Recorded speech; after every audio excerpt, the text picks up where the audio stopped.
शख्स नमाज की पाबंदी नहीं करता। नबी करीम सल्लल्लाहु अलैहि वसल्लम के दौर के अंदर एक सहाबी है, या रसूलल्लाह रिज़्क़ की तंगी है, परेशानी है, क्या वजह है? नबी करीम सल्लल्लाहु अलैहि वसल्लम फरमाया नमाज की पाबंदी करो। उस सहाबी ने अर्ज़ किया, या रसूलल्लाह नमाज की पाबंदी तो करता हूँ, सारी नमाजें पढ़ते, सारे घर वाले नमाजें पढ़ते हैं।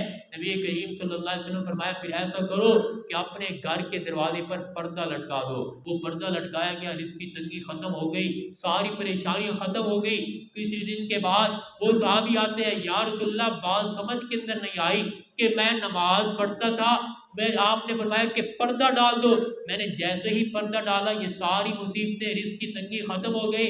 नबी करीम सल्लल्लाहु अलैहि वसल्लम फरमाया एक बेनमाजी गुजरता था, उस बेनमाजी की नज़र तेरे घर पर पड़ती थी, उसकी नहूसत की वजह से तुझ पर रिज़्क़ की तंगी मुसल्लत कर दी गई थी।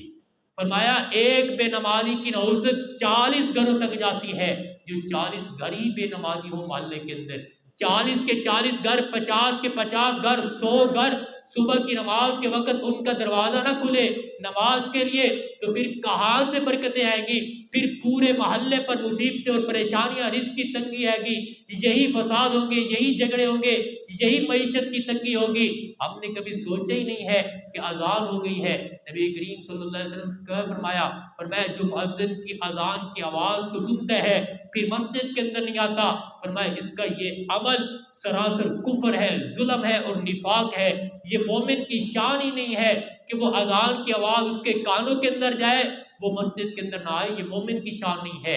ये तो काफिर का काम है, ये तो मुनाफिक का काम है, ये तो जालिम का काम है कि जो अजान की आवाज़ को सुनता है मस्जिद के अंदर नहीं आता।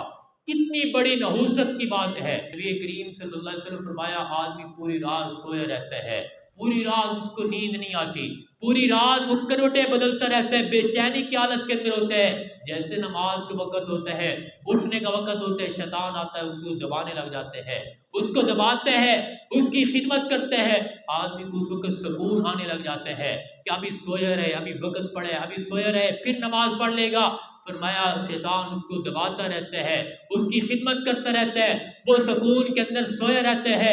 जैसे ही सूरज निकलता है शैतान, हदीस के अल्फाज है, वह शैतान उसके मुंह के अंदर मूद के चला जाता है कि बेनमाजी की सजा यही है। वही शैतान है जो धोखे के अंदर डाल के इसको सुलाता रहा, सुकून के अंदर सुलाता रहा।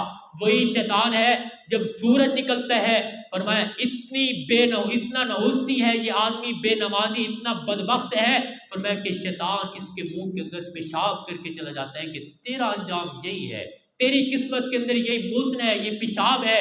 जिसके मुंह के अंदर सुबह के वक्त शैतान पेशाब करके जाए, वो पूरा दिन जितने मर्जी अतरात लगाते रहे, जितना मर्जी अपने आप को बना संवार के रहता रहे, पूरा दिन उसका सुकून के साथ नहीं गुजरेगा, पूरा दिन उसका तंगी के अंदर गुजरेगा। कभी हमने नहीं सोचा कि हम क्या कर रहे हैं। कभी हम बड़े बड़े जो है पीरों को मानते हैं, पीराने पीर को मानते हैं, शेख अब्दुल कादिर जिलानी के नाम पर हम 11वीं दे दे, हमारी कोई नमाज की जरूरत नहीं है, किसी अमल की जरूरत नहीं है, बस हम बख्शे बख्शे चले जाएंगे, फलां पीर हमें बख्शवा देगा, फलां वली हमें बख्शवा देगा। मैं शेख अब्दुल कादिर जिलानी रहमतुल्लाह अलैह फरमाते हैं जो शख्स नमाज की पाबंदी नहीं करता, 5 वक्त की नमाज पाबंदी के साथ अदा नहीं करता, शेख अब्दुल कादिर जिलानी रहमतुल्लाह अलैह का फतवा है, पर मैं ऐसे बदबख्त बेनमाजी को मुसलमानों के कब्रिस्तान के अंदर दफन न किया जाए।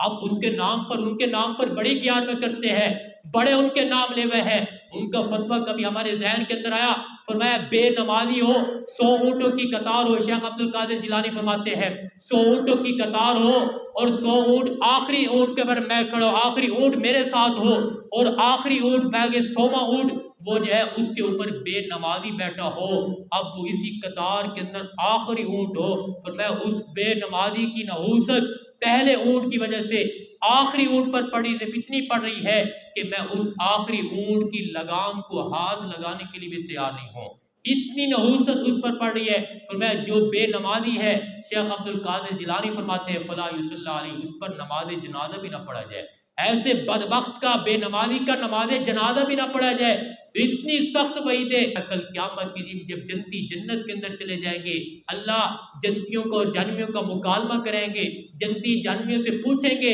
कि बताओ तुम्हें कौन सी चीज़ जहन्नम के अंदर लेके आई, तुम्हें किस चीज़ ने जहन्नम के अंदर डाल दी। किस चीज ने तुम्हें जहन्नम के अंदर आके फेंक दिया? फरमाया वो जहन्नमी अर्ज करे कहेंगे लम नकु मिनल मुसल्लीन, हम नमाज नहीं पढ़ते थे। अजान की आवाज़ हमारे कानों के अंदर आती थी, लेकिन हमें मस्जिद के अंदर आने की तौफीक नहीं होती थी, हमें अपनी नींद खराब करने की तौफीक नहीं होती थी, हमें नमाज से ज़्यादा अपनी नींद अजीज होती थी। लम नकु मिनल मुसल्लीन, हम नमाज नहीं पढ़ते थे, नमाज ना पढ़ने की वजह से आज हमें जहन्नम के अंदर जलना पड़ रहा है। नबी करीम सल्लल्लाहु अलैहि वसल्लम फरमाया जो शख्स एक नमाज को अपने वक़्त पर नहीं पढ़ता है, जो शख्स पढ़ता नहीं उसका क्या हाल होगा?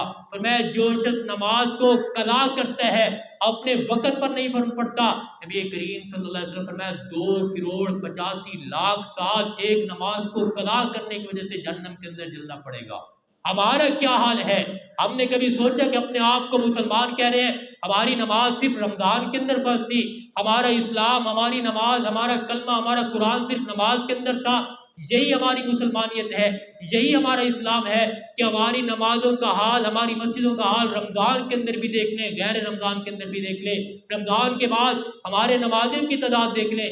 क्या नमाज सिर्फ रमज़ान के अंदर फर्ज थी? रमज़ान के बाद नमाज का खाता ख़त्म हो जाते हैं, नमाज की फर्जियत ख़त्म हो जाती है, या हमारी फिर मुसलमानियत ख़त्म हो जाती है? हम सोचे कि हम कहाँ पे जा रहे हैं, हमारी नमाजों का क्या हाल है। इतनी वईद नबी करीम सल्लल्लाहु अलैहि वसल्लम की तरफ से हमें कोई भी डर नहीं है, कोई भी खौफ नहीं है। हम पूरा दिन घरों के अंदर अपने बिस्तरों पर पड़े रहते हैं, कानों के अंदर हमारे अजान की आवाज़ भी आती है, फिर भी हमें मस्जिद के अंदर आने की तौफीक नहीं होती। फरमाया जब अल्लाह किसी से नाराज़ होता है, अल्लाह जब किसी से नाराज़गी का इज़हार करता है तो उससे रिज्क नहीं छीनता, उससे माल नहीं छोड़ता, उससे सजदे की तौफीक को छीन लेता है।